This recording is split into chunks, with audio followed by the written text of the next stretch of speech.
Okay, another question. Who am I when I'm not my job, achievements, or failures?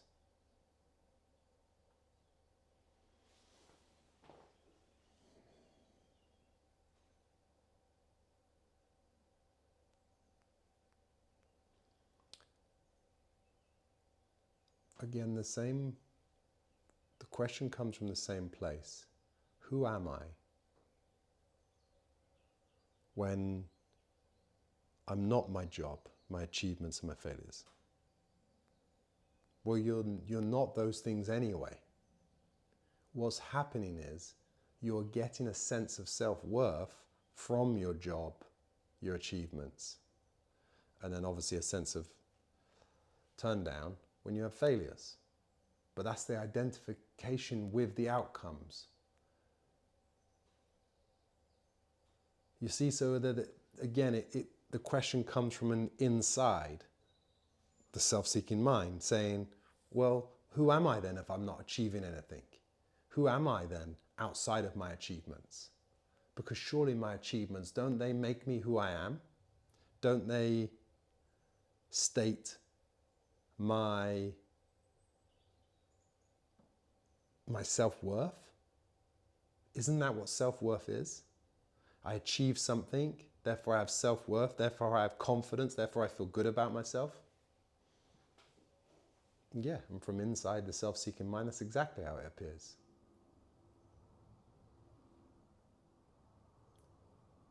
But the truth is, you aren't your achievements. But you want to identify with those achievements to say that's who I am, to gain identification with the outcome for the self-worth, for the self-enhancement.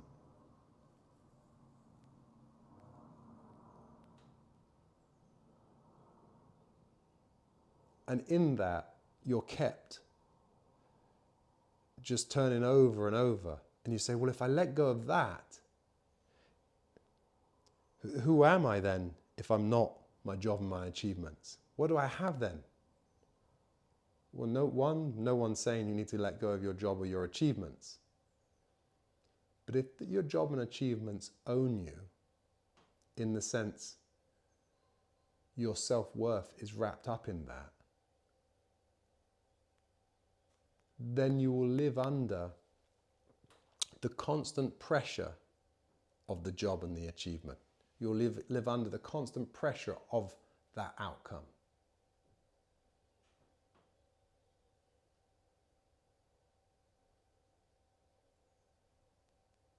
You'll live under the fear of losing the job, of being nobody, because you've tied that to your self-worth. You'll live under the fear of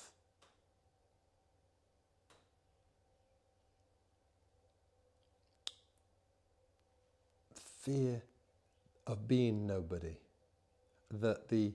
and that constant pressure, the constant comparison, the judgment of who everybody else is in their status is what you're constantly doing, and you're living there. And you go, well, who would I be if I didn't have this? This is what's made me. Well, yeah, from inside the framework, that's exactly how it looks. From inside the self-seeking mind, that's exactly how it looks. And with all that comes the emptiness of it. And at some point,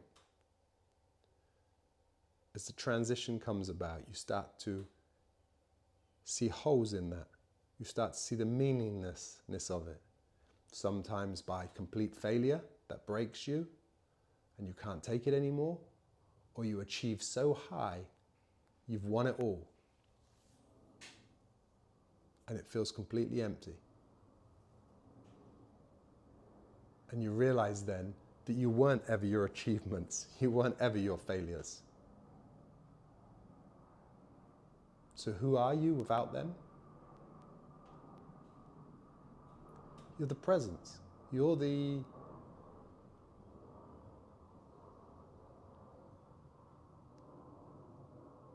the present moment. You are yourself, free of those identifications, free of who you think you are. You're just doing then. You're doing the job. Do you like the job? Yeah? Good. Do it. Do you really like learning the craft of the job? Whatever it is. Do you really like learning it and achieving it and mastering it for its own sake? Because there's something really special in that. And you're doing it and you get lost in the doing of it. That's what it's for. That's what it's about. That's your life in expression. That's you doing you. But the self-seeking mind says, oh no, I'm doing this as a means to an end. I'm doing this to become somebody. Doesn't matter how I feel. Doesn't matter what I feel about it. Doesn't matter the fact that I feel under pressure. I feel empty, just feeling nothingness, just numb. Doesn't matter, because I'm achieving. That's what the self-seeking mind says. It's only about outcome. It will sacrifice the only thing you have, which is the present moment, the joy of the present moment, the joy of just being, the joy of just doing for its own sake. It will sacrifice that to become somebody in the pursuit of its goal, in the pursuit of achievements. Achievement of what? Just an idea in your head. The self-seeking mind has the idea of who you think you are and what is your status and so on and so forth. This whole thing doesn't mean you can't do things, doesn't mean you can't build things, but it means they don't own you. Meaning you're not completely lost in the pursuit of trying to become somebody because you feel you're nobody. And that whole picture there is all lost. None of that is real. That's the point. None of that is real. The whole framework itself, not just the particulars, the actual framework itself is not real.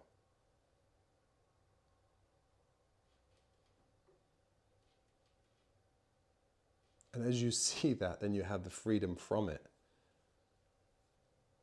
And then your achievements become achievements. Just, they are what they are. Brilliant, great. But they're not vital anymore. They're not life or death anymore. They're just you doing what you do.